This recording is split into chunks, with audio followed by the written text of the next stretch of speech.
Good morning, Nigerians. This is the man behind the mask. You know how I do. Every week, I bring you the latest event happening in Nigeria and how Nigerians are reacting to it.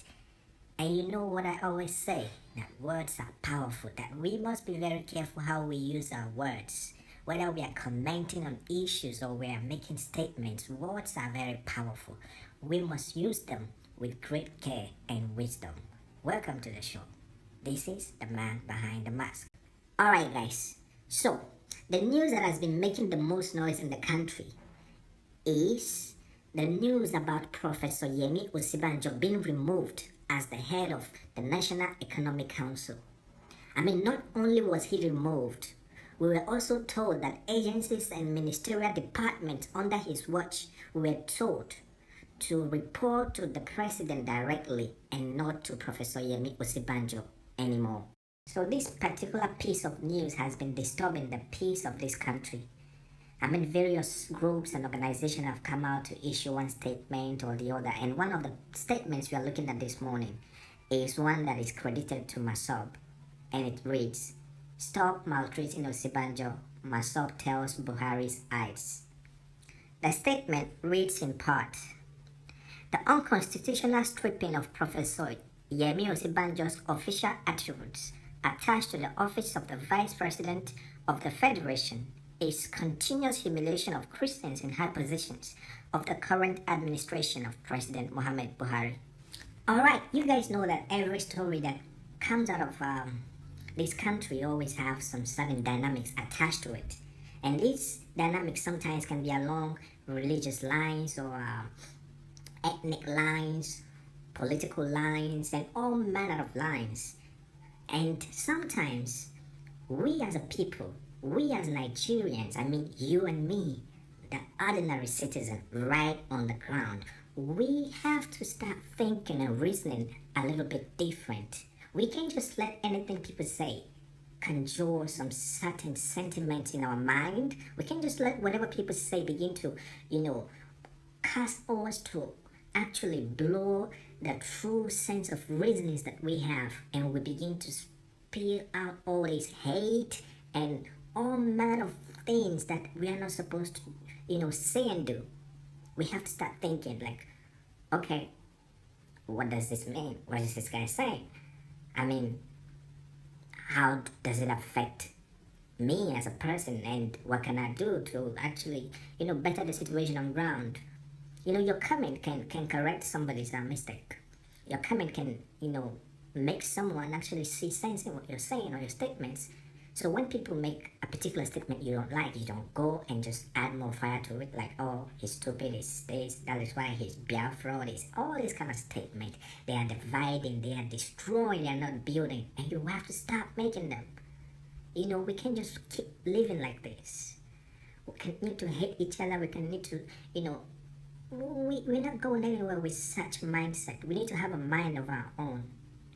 We need to come to a point where we say, oh, okay, it doesn't matter if a man who makes a statement is Christian or Muslim, and then you have to, support the argument because you are from a particular religion or tribe. No, you are human. God has given you a mind to think, and you are here to make things better, not to put fire to the fire that is already burning. And that is what I'm saying. So Nigerians, we need to keep or put aside these sentiments we have all the time. It cannot lead us anywhere. We can't go forward with it. We can only destroy ourselves with it. It does not matter if you like Buhari. When a statement is being made, look at it from all angles and come up with some reasonable, argument or comments, to support whatever your opinion is. You don't have to insult the other tribes, the opposing political parties or beliefs or system.